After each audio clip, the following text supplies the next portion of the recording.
पकिया, ए पकिया उठ। क्या रोज रोज उठाना पड़ता है तेरे को? चल ठेला खोल, जल्दी कर।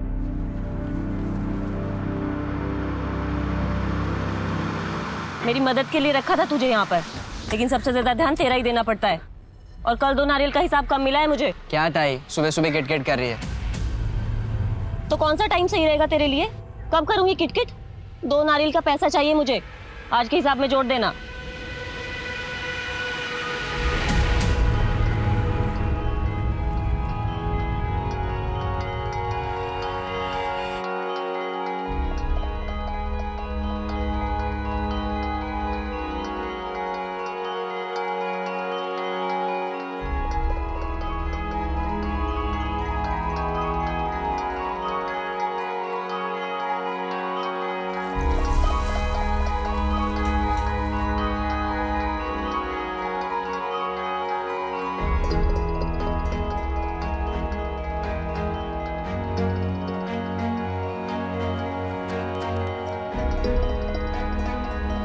संदीप बेटा उठ, उठ ना, 8 बजने वाले हैं, स्कूल जाना है ना। चलो जा, जल्दी कर मेरा बेटा।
नहीं, ये ऐसे नहीं, ये ऐसे होगा।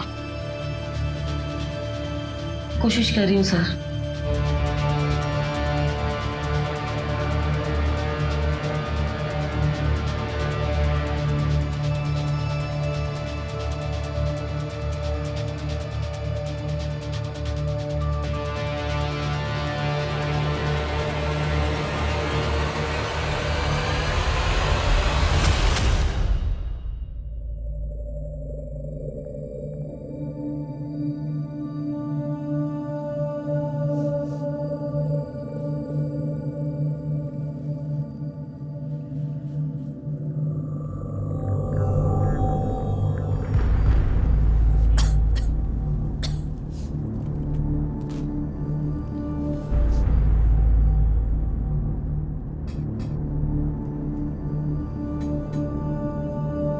तो वो मैं सोच रही थी कि घर के लिए एक छोटी सी पूजा रखवा लेते हैं। नमक कितना डाला है तूने दाल में, और क्यों करवानी है पूजा? घर की शांति और भलाई के लिए। जितनी अपनी अकल और हैसियत है ना, उतना ही करने का। तो कहाँ से आएंगे पैसे? मैं मैनेज कर रही हूँ ना। और क्यों नहीं आ सकते इतने पैसे? मैं 10वीं पास हूँ। अगर तुमसे शादी नहीं की होती तो और पढ़ती, कोई अच्छी नौकरी करती। अगर मुझे कंप्यूटर सीखने के बाद कोई अच्छी नौकरी मिल जाएगी, संदीप के भविष्य के लिए भी अच्छा होगा ना। तो फिर क्यों मना कर रहे हो तुम? खुद तो ये क्लास का नाटक छोड़ और पूजा का भी। अपना चल रहा है, सब कुछ ठीक है ना? बस इतना ही बहुत है। लेकिन मैंने पुजारी जी को बोल दिया। अरे तो पुजारी को मैं समझा दूंगा।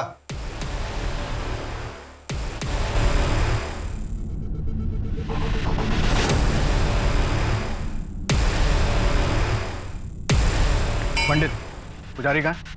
वो अंदर पूजा में बैठे हैं। ए पुजारी, मेरी बीवी आई थी क्या इधर, कविता? जी हाँ, मैं ही आपके घर पर पूजा की तैयारियां कर रहा हूँ। कोई जरूरत नहीं, पूजा कैंसिल। जी, कोई समस्या है? अरे समस्या आप हैं, आप जैसे लोग हैं जो भगवान का नाम दिखाकर हमें डराते रहते हैं, गरीब लोगों का शिकार करते रहते हैं। और मेरी बीवी, उसमें तो है ही अकल की कमी। देखिए, आप शांत रहिए। क्या कर रहे हो तुम? माफी मांगो इनसे। अरे मैं क्यों माफी मांगू? माफी तो इन्हें मांगनी चाहिए। मेरे घर में क्या होगा ये मैं तय करूंगा ना, ये नहीं करेंगे। सारी दुनिया से झगड़ा, गैस वाले से झगड़ा, केबल वाले से झगड़ा, पड़ोसियों से झगड़ा, अब ऊपर वाले से भी झगड़ा। इन्होंने कुछ नहीं बताया मुझे, मैं खुद आई थी इनसे पूछने। घर चलो अब, जब देखो झगड़ा।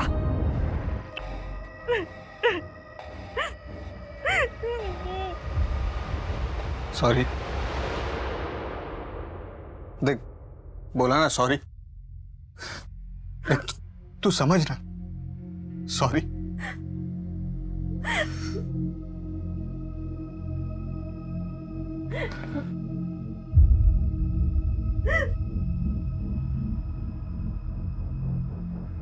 ले पानी पी। कितनी बार सॉरी बोलेगा? सब ठीक हो जाएगा, सब ठीक हो जाएगा। तू कभी नहीं समझेगा, तुझे साथ खुद माफ है।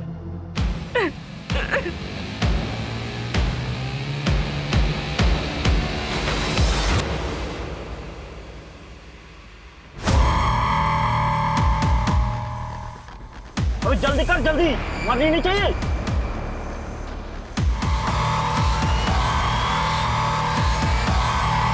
इतनी रात को कहां चली गई? आने दे उसको, तब बताता हूं। तू मुझे क्या घूर रहा है? चल काम कर।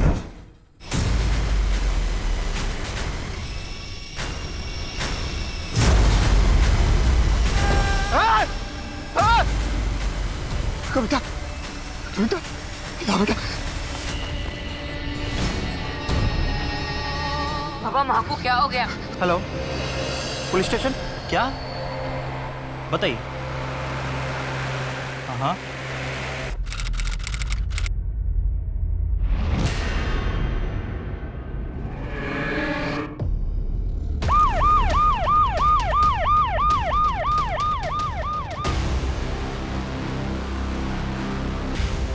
आप यहाँ से कर रहे हैं? आप क्या कर रहे हैं यहाँ पे? 5 घंटा हो गया साहब, 5 घंटे तक पुलिस नहीं आई थी। मेरी बीवी ने मेरे सामने दम तोड़ा। यहाँ फेंक के गए थे गुंडे उसे। और पता है क्या, वो चेहरे ढके हुए नहीं थे, इसका मतलब समझते हैं आप? पुलिस का डर नहीं है उनको। छोटे लोग हैं हम, छोटे लोग। मैं एक दिन के लिए छुट्टी पे था, इंचार्ज तुम थे त्यागी, फिर केस पर रिस्पॉन्ड करने में इतनी देरी क्यों? सॉरी सर, वो लॉकअप के अंदर हिस्ट्री शीटर लोग दंगा कर रहे थे, उनको संभालने के चक्कर में मैं सर को टाइम से रिपोर्ट नहीं कर पाया। वो लॉकअप में ही थे ना, भागे तो नहीं थे ना? आइंदा जरा समझिए कि प्रायोरिटी क्या है और क्या नहीं। चलिए बताइए, केस की डिटेल्स बताइए। अब तक क्या क्या पता चला है और अब तक आपने क्या क्या एक्शंस लिए? एक बात तो तय है, अगर वो दोनों आदमी ने बॉडी को घर के बाहर फेंका है, उसका मतलब वो घर को और घर के लोगों को अच्छी तरह से जानते हैं।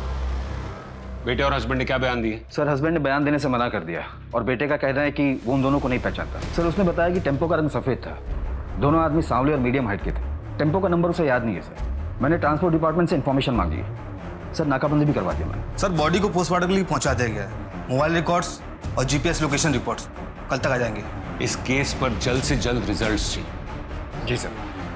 और एक बात सर, हस्बैंड ने कुछ जाति भेद का आरोप लगाया था। छोटे लोग हैं हम, छोटे लोग। पूछताछ में पता चला कि काफी सिरफिरा किस्म का आदमी है, पत्नी को मारता था, सबसे झगड़ा मोल लेता था, और कुछ दिन पहले तो एक मंदिर के पुजारी का खुलेआम अपमान भी किया था उसने। सर कहीं ऐसा तो नहीं कि पति के व्यवहार की वजह से उसे सबक सिखाने के लिए अपराध किया गया हो? लेकिन इस केस में एक और सवाल है कि कविता के साथ इतनी बेरहमी क्यों?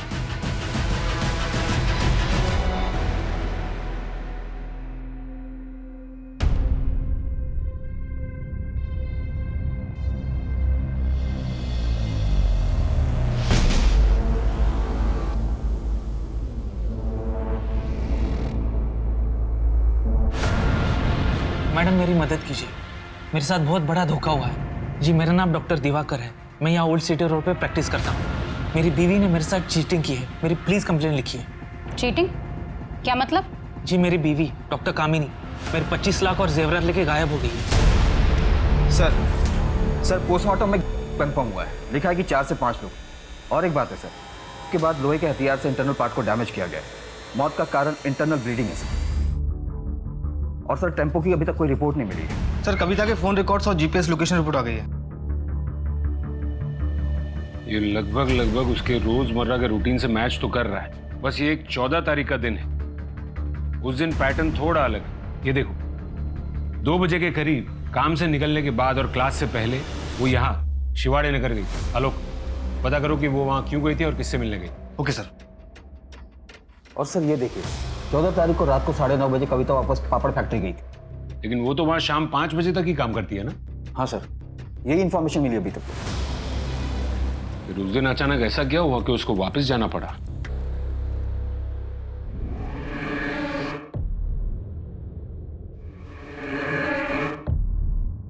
अब हमारा क्या होगा पापा? हमारा सब कुछ तो खाना बना जाके। मुझे नहीं आता पापा। नहीं आता तो सीख ले, क्योंकि इसके अलावा कोई उपाय है नहीं। और हाँ वो पकिया को बोल पैसे दे के जाए। जैसा लगता है तेरा स्कूल भी छुड़वाना पड़ेगा।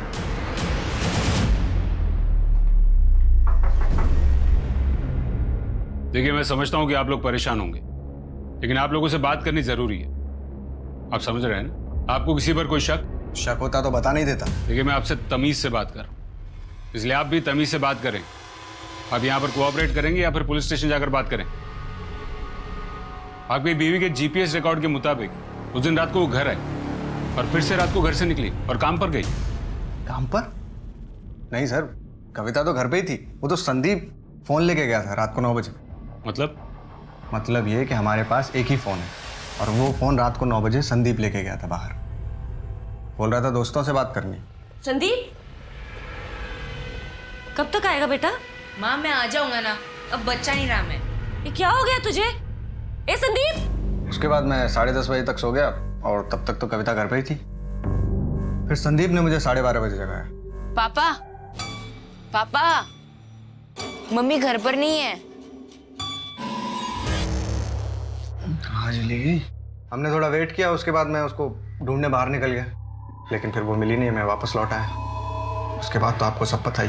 और फिर 2:30 बजे के करीब बॉडी घर के बाहर फेंकी गई। अब सवाल ये है कि संदीप, उस रात तुम अपने माँ के काम करने की जगह पर क्या कर रहे थे, और वो भी तब जब वो घर पर ही थी? सच बोलना बेटा।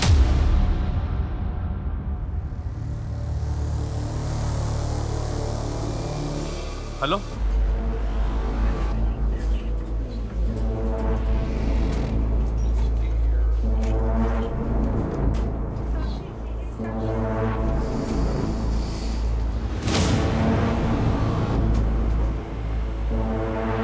मुझे यहाँ क्यों लाया गया है और मैं यहाँ कैसे? कामिनी ये नाटक करना बंद करो। ये आदमी कौन है और इतना चिल्ला क्यों रहा है? आप इन्हें नहीं जानते?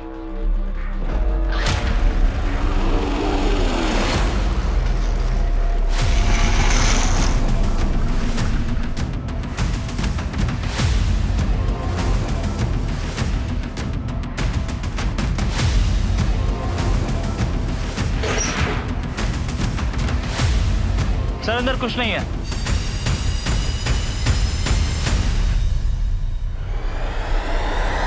कोई क्यों नहीं रहा? बताना। मैं फिर से पूछ रहा हूँ बेटा, तुम उस रात वहां क्या कर रहे थे?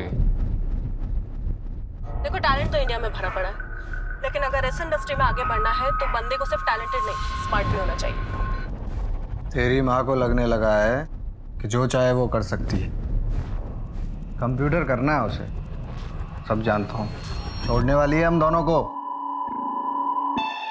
एक नया पति और उसके साथ एक नया बेटा, ये सब चाहिए उसको। पापा आप ये क्या कह रहे हैं? तब कुछ पता है तुझे? कैरेक्टरलेस हो गई है तेरी माँ। नहीं तो पता इतने पैसे कहाँ से आ रहे हैं? पापड़ी बेल रही है या कुछ और कर रही है?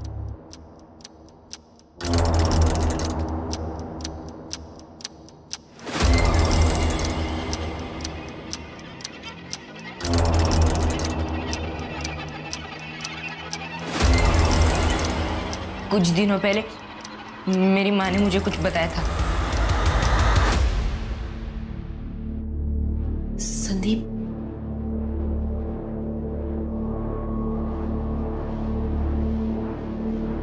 बेटा मुझे हफ्ते में 2 दिन नाइट शिफ्ट करना पड़ेगा। कंप्यूटर क्लास के पैसे भी देने हैं। तेरा भी तो ट्यूशन का फीस बढ़ गया है ना। घर के भी कितने खर्चे हैं बेटा। रात को जब तेरे पापा सो जाएंगे तो मैं निकल जाऊंगी। तू अपने पापा से कुछ कहेगा तो नहीं? कराई शपथ। रात को वापस क्यों जाना है? बेटा बोला ना नाइट शिफ्ट है, ठीक है?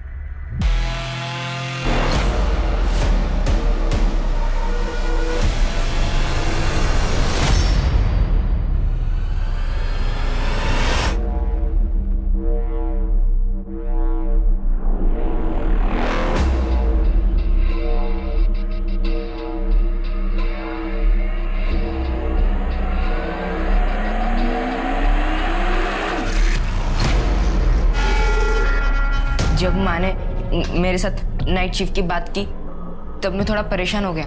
मैं देखना चाहता था कि वह सच में नाइट शिफ्ट लगती है कि नहीं।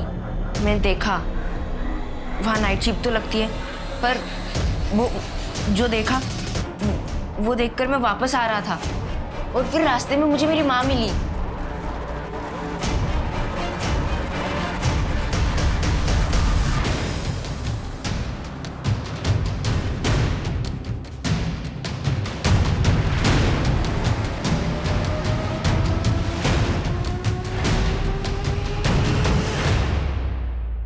दिवाकर? तो क्या आप इन्हें जानती हैं? जी मैडम, ये मेरा पति है। क्या आपको ये समझ में नहीं आ रहा है? दिख नहीं रहा है कि ये नाटक कर रही है? पहले याददाश्त का खो जाना, फिर वापस आना, ये सब इसकी एक चाल है। मेरे घर से पैसे और जेवरात लेकर कहीं छिपा दिए हैं और अब सब ये नाटक करके हमें गुमराह कर रही है। नाटक मैं कर रही हूँ या तुम कर रहे हो? कराडे, ये सर। वो हिस्ट्री शीटरों की नई वाली फाइल आई? ये सर। सर ये वो फाइल। पापा ठीक कहते हैं कि तुम ऐसो, इसलिए वो तुम्हें मारते हैं। और मैं पापा को जाके सब बता दूंगा कि तुम नाइट शिफ्ट करने वाली हो। और मुझे पता है तुम्हें नाइट शिफ्ट क्यों करना है, और मैंने देखा नाइट शिफ्ट पर क्या क्या होता है। बदतमीज, क्या बकवास कर रहा है ये? और क्या देख लिया तूने? अब चुपचाप घर जा और फोन दे मेरा।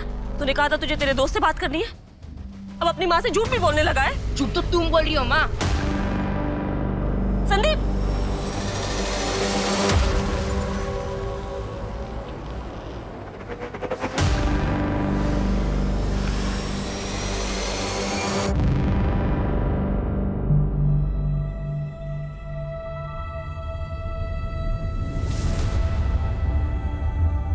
हो पापा? याद रखना कविता, जिंदगी में सबसे बड़ी चीज है सम्मान। उसके बिना कुछ भी नहीं है। और उससे भी बड़ी चीज है आत्मसम्मान। उसे कभी मत खो देना। किसी के सामने हाथ मत फैलाओ। हमेशा कड़ी मेहनत करो और अपनी खुददारी बनाए रखो। कर तो रही हूँ सब कुछ बाबा, लेकिन फिर भी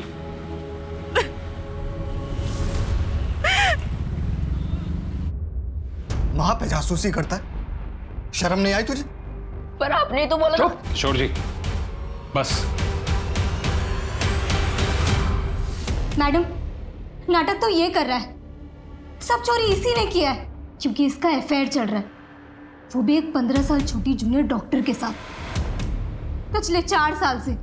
इसे लगता है कि मैं कुछ नहीं जानती, पर मैं सब कुछ जानती थी। और अब मुझे रास्ते से हटाने के लिए मुझ पर झूठा आरोप लगा रहा है मैडम। इसी ने मुझे कुछ दिया होगा, जिसकी वजह से मेरा टेम्परेरी मेमोरी लॉस हो गया होगा। मैडम, ये क्या कंप्लेंट करेगा? आप मेरा कंप्लेंट दर्ज कीजिए के खिलाफ। देखिए, आप लोग पढ़े लिखे लोग हैं, अपने इस प्रॉब्लम का सोल्यूशन अपने घर जाके निकालिए। नहीं मैडम, मैं घर नहीं जा सकती, ये मुझे मार डालेगा। इस बार तो इसने मुझे बेहोशी की दवाई दी है, लेकिन अगली बार मेरी जान ले लेगा। मैडम प्लीज मैडम, मुझे घर मत भेजिए।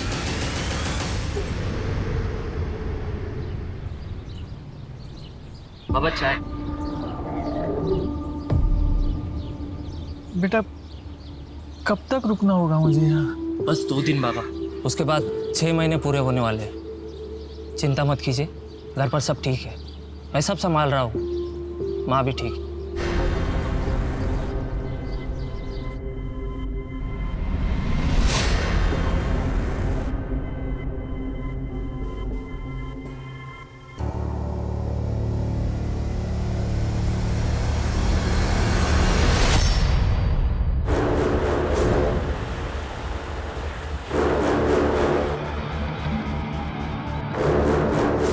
पापा पैसे मांग रहे।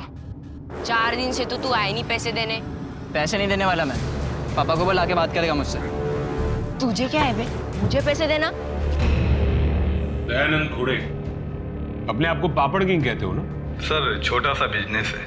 देवकी सालस्कर, 14 तारीख की रात को, जिस रात को कविता का हुआ था, आप दोनों को ऑफिस में देखा गया था, कॉम्प्रोमाइजिंग पोजीशन में।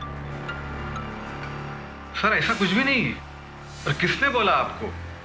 हमें लगा आप कविता के बारे में कुछ पूछना चाहते हैं, इसलिए हम यहाँ आए। और ये सब क्या है? और क्या प्रूफ है आपके पास? अपराधियों को ढूंढने के बजाय आप हमें देख रहे हैं। आपको पता नहीं सर, इस अपराध के कारण मेरा बिजनेस कितना लॉस में जा रहा है। इलाके की औरतों ने काम पर आना बंद कर दिया है और उधर ऑर्डर पे ऑर्डर ले रखा। आप दोनों वहां थे या नहीं? हाँ या ना?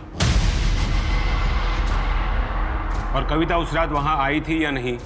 कराड़े, इन दोनों को लॉकअप में डालो, याददाश्त ताजा हो जाएगी। साहब हमने कुछ नहीं किया साहब, रात का तो पता नहीं, लेकिन दिन में मिली थी साहब वो काम पे। साहब वो सभी औरतों से किसी दिमाग के डॉक्टर के बारे में पूछ रही थी, 1 हफ्ते से पूछ रही थी साहब। देखिए देवकी जी, अब कहानियां बनाने से कोई फायदा नहीं। लेकिन साहब ये सच है कि वो बोल रही थी कि वो उसी दिन डॉक्टर से मिलेगी। वो दिमाग के डॉक्टर से मिली होगी, पूछा भी होगा, लेकिन हम आपसे ये पूछ रहे हैं कि 14 तारीख की रात को क्या हुआ था। अगर सच सच बोलना है तो बात करते हैं, वरना कराड़े।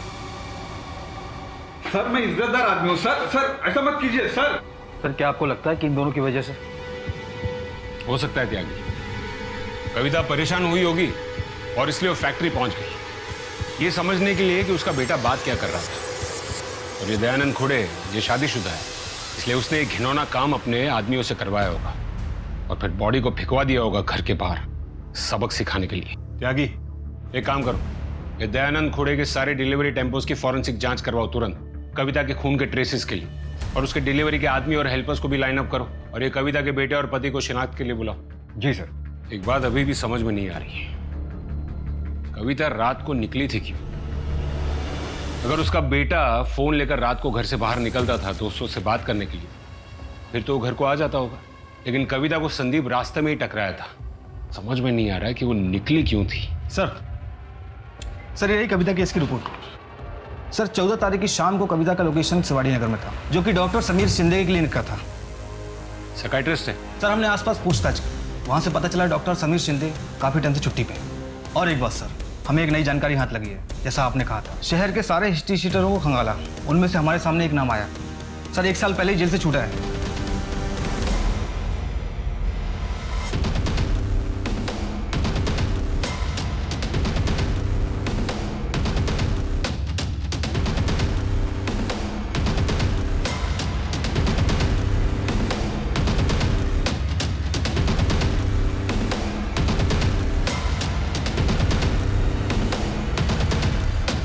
ये साहब मेरे को क्यों पकड़ के लेके आए? अब 1 साल पहले तू जेल से छूटा ना, चेन स्नैचिंग, पॉकेट मारी, लंबी लिस्ट है तेरी। और इस बार तो तू बाहर ग्रेजुएट बन के आया है और मर्डर भी करने लगा। हाँ, बड़े दोस्त बनाए कि नहीं? नहीं साहब, मेरे को कुछ नहीं पता। माना कि मैं गलत था। जेल से छूटने के बाद मैं सुधरना चाहता था। बीच के पार मुझे कविता दीदी मिली।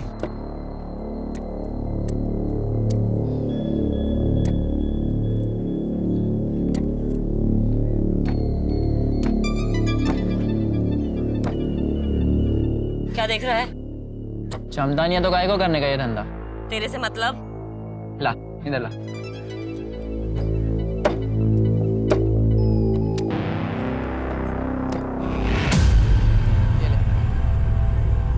दिखता इतना सा है पर क्या फटाफट काटा। मेरे को सिखाएगा? मेरे यहाँ काम करेगा? मेरे को क्या मिलेगा? इनाम मिलेगा एक दिन बहुत बड़ा। दीदी बहुत अच्छी थी। उन्होंने मेरा काम देखकर मुझे अपना ठेला बेच दिया। उसने तुझे ठेला बेचा या तूने उसको अपने जेल के दोस्तों को बेच दिया? चल बता, क्या हुआ था उस दिन रात को? साहब मैं सच कह रहा हूँ, मैंने कुछ नहीं किया। किसकी कसम खाओ साहब, कविता दीदी ने मुझे सच में अपना ठेला 11 रुपए में बेच दिया था। 11 रुपए? मजाक लग रहा है तेरे को? इस बार तो तू लंबा अंदर जाएगा बेटा। उसको अंदर डालो। साहब मैं सच कह रहा हूँ साहब। कुछ समझ में नहीं आ रहा त्यागी। एक तरफ ये कविता का बेटा ये कह रहा है कि कविता ज्यादा पैसा कमाना चाहती है, नाइट शिफ्ट भी करना चाहती है, और एक तरफ ये पक्या अगर ये सच कह रहा है तो 11 रुपए में ठेला बेच दिया। ये कविता आखिर करना क्या चाहती थी, और वो रात को घर से निकली क्यों?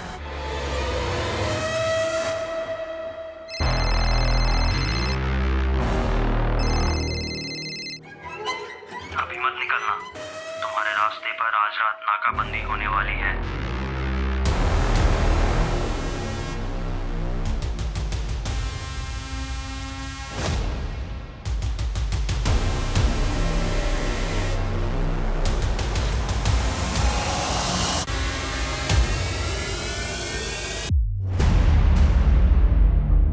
आप अंतिम संस्कार के लिए अपनी पत्नी की बॉडी ले जा सकते हैं। सर, पापड़ फैक्ट्री में काम करने वाले डिलीवरी मैन को कविता के पति और बेटे किसी ने नहीं पहचाना। ठीक है, रिलीज करो उनको। समझ में नहीं आ रहा एक बड़ा टेम्पो और 2 आदमी हवा में गायब कैसे हो सकते हैं। देखो कामिनी, क्यों ना हम ये सब कुछ भुलाकर एक नई शुरुआत करते हैं। मुझे तलाक चाहिए। इस बात को हम दोनों जानते हैं कि वो पैसे तुमने लिए हैं। कम से कम उसमें से मुझे आधा तो दे दो। मैं नहीं जानती कि तुम किस पैसे के बारे में बात कर रहे। प्लीज ये घर छोड़ के चले जाओ और उस औरत के साथ ही रहना। सर, वो डॉक्टर जिसे कविता मिलने गई थी, डॉक्टर समीर, उसके क्लिनिक से फोन आया था।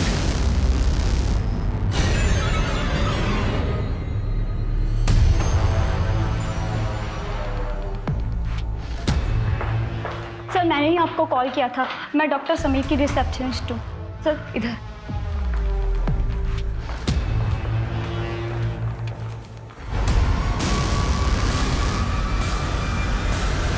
इनका कॉल आया था 14 तारीख को। इन्होंने कहा इनको अचानक से गांव जाना होगा तो इनके सारे अपॉइंटमेंट कैंसिल कर दूँ।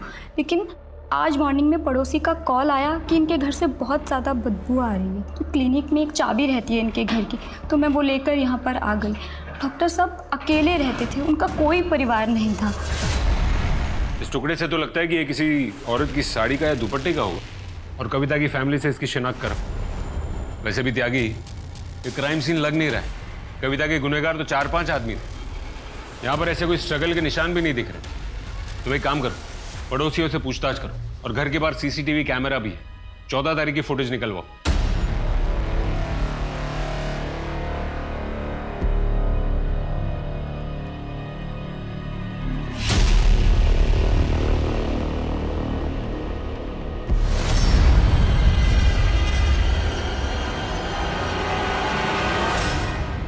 डॉक्टर साहब आजकल मुझे नींद नहीं आती। मैं 4-5 रोज से सोई नहीं हूँ।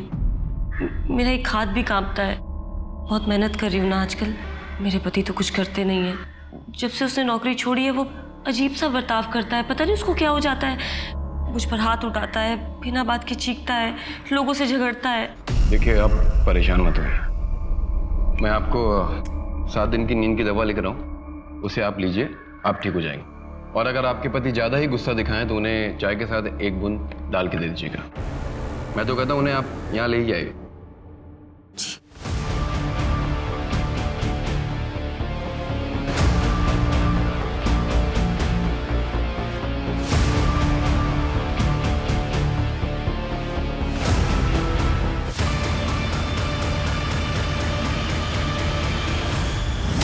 मेरे बेटे ने मुझे धोखा दिया, मेरा पैसा लेके भाग गया।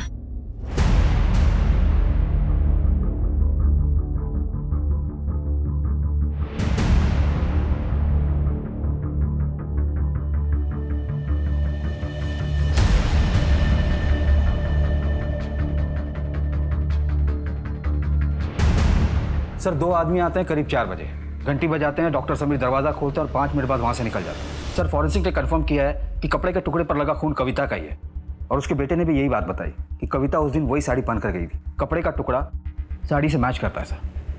4 बजे? इसका मतलब है बॉडी को घर के बाहर फेंकने के बाद, तो फिर वो टुकड़ा वहां कैसे? अब तक की इन्फॉर्मेशन के मुताबिक कुछ ऐसा हुआ होगा।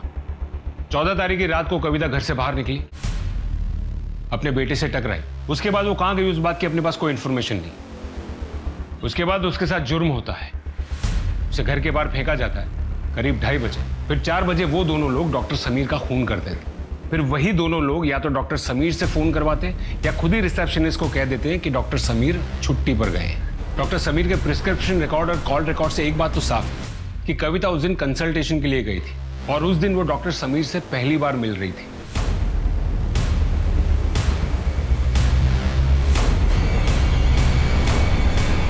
फुटेज में गाड़ी का नंबर क्लियरली दिख रहा है, गाड़ी इसी शहर की है। क्या कि अगर ये दोनों अब तक नहीं पकड़े गए, इसका मतलब इन दोनों ने अब तक बॉर्डर क्रॉस नहीं की। मुझे दोनों जेल में चाहिए आज के आज। जी सर। हेलो, संदीप और किशोर पर कड़ी नजर रखना, नहीं तुम वहां से हिलना नहीं, ठीक है?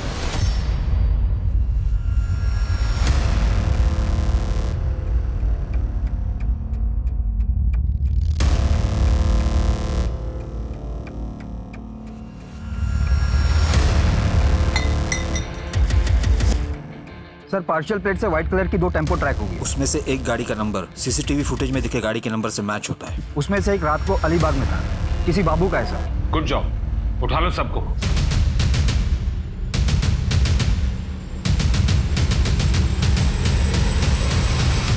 सबसे पहले तो तू ये बता कि रेप और मर्डर करके इतने दिन हमसे बच के तू गायब कैसे रहा? इस प्लान में और कौन कौन शामिल था तेरे साथ?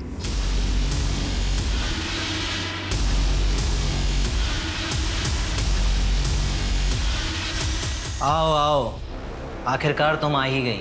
मैं कब से इंतजार कर रहा हूं तुम्हारा।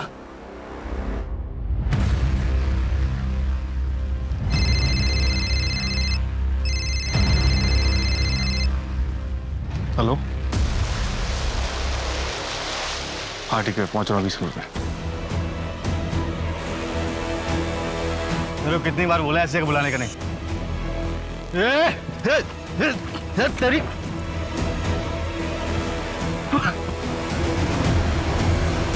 शर्म आती तुम्हें अपना ऑफिसर कहते हुए?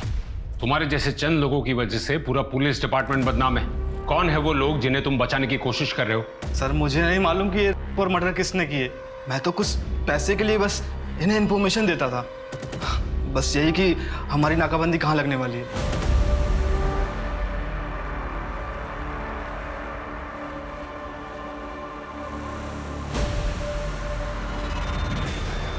मैम आप बहुत लकी हैं क्योंकि इस साल हम सिर्फ 2 और ग्राहकों की सेवा कर सकते हैं। ये देखिए, एक्सक्लूसिव प्रोडक्ट है और हर्बल भी। आप चाहें तो 1 वीक का फ्री ट्रायल ले सकती हैं। मैम आप बहुत सुंदर हैं। कविता तो पैसे वाली नहीं थी। सर हमारे बॉस को कविता बहुत पसंद थी, वो उसे पाना चाहते थे, लेकिन सर वो कभी किसी के साथ ज़बरदस्ती नहीं करते, बल्कि औरतों को इतना मजबूर कर देते हैं कि वो खुद ब खुद उनके पास आती हैं। अलीबाग में हम लोग 1.5 साल पहले शिफ्ट हुए। दरअसल नासिक में मामला ज़्यादा गर्म हो गया था, इसलिए यहाँ ज़्यादा कुछ कर नहीं रहे, बस कुछ मजबूर औरतों का किट चला रहे हैं। क्या नाम है तेरे बॉस का? सर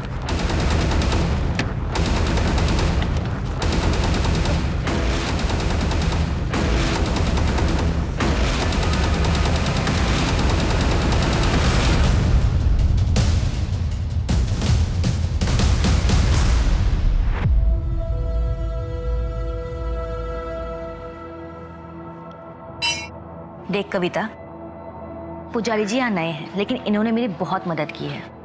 मुझे यकीन है कि इनके पास तेरी भी समस्या का कोई ना कोई समाधान जरूर होगा। तो कितनी बार मंदिर आते, मैंने तुझे कितनी बार कहा, कभी मिल तो ले।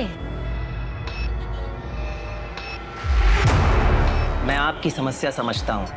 आपको अपने घर पे एक विशेष पूजा करनी है और फिर उसके बाद आपके जीवन में खुशहाली ही खुशहाली आएगी। मेरी बीवी आई थी क्या इधर, कविता? जी हाँ, मैं ही आपके घर पर पूजा की तैयारियां कर रहा हूँ। कोई जरूरत नहीं, पूजा कैंसिल। कोई समस्या? अरे समस्या आप हैं, आप जैसे लोग हैं जो भगवान का नाम दिखाकर हमें डराते रहते हैं। पंडित जी, मैं अपने पति के व्यवहार के लिए आपसे फिर से माफी मांगती हूँ, लेकिन मुझे आपकी मदद की जरूरत है। ये आपके लिए परीक्षा की घड़ी है। यदि ये पूजा आपके घर पर नहीं हो सकती तो मेरे पास एक पवित्र स्थान है जहाँ ये पूजा की जा सकती है। 14 तारीख की रात, जो कि एक शुभ मुहूर्त है, तब ये पूजा की जा सकती है। जी पंडित जी, मैं आऊंगी। उस वक्त मेरे पति और मेरा बेटा सो रहे होंगे। मैं जरूर आऊंगी। और आपकी दक्षिणा? जो आपकी खुशी हो, लेकिन अधिक प्राप्ति के लिए आपको एक बलिदान देना होगा। एक ऐसी चीज जो आपके जीवन में कुछ मोल रखती हो, उसे आपको 11 रुपए के लिए बेचना होगा। जी।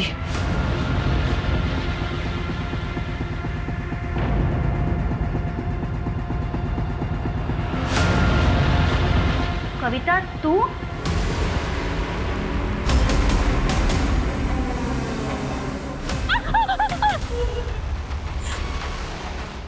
देख,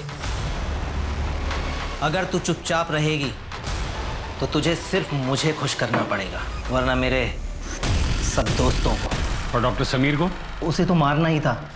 वो सांगली मेरे गांव से था। उसने मुझे मंदिर में पहचान लिया था।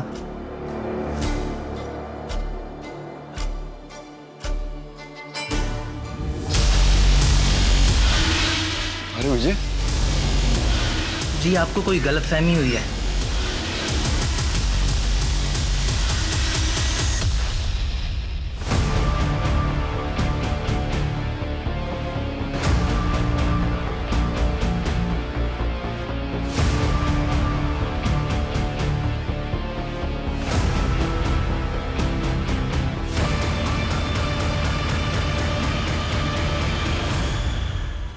इस पेड़ के नीचे अगर पैसे डाल दो तो दुगने हो जाते हैं। बस आपको 6 महीने के लिए इस पेड़ के नीचे रहना पड़ेगा। ऐसा ही पढ़ा है मैंने। मुझे बहुत जल्दी समझ में आ गया था कि लोगों को बेवकूफ़ बनाना कितना आसान है। मैंने तो अपने बाप को भी नहीं छोड़ा। मजबूरी आदमी को महात्मा नहीं बनाती है, बल्कि मजबूरी आदमी को बेवकूफ़ ज़रूर बनाती है। लालच और मजबूरी एक बहुत ही घातक कॉकटेल है। इस ढोंगी बाबा जैसे चंद लोगों की वजह से समाज में भगवान के प्रति श्रद्धा से अच्छा काम करने वाले लोगों को भी अपराधियों की नजर से देखने लगते हैं लोग, जो कि गलत है।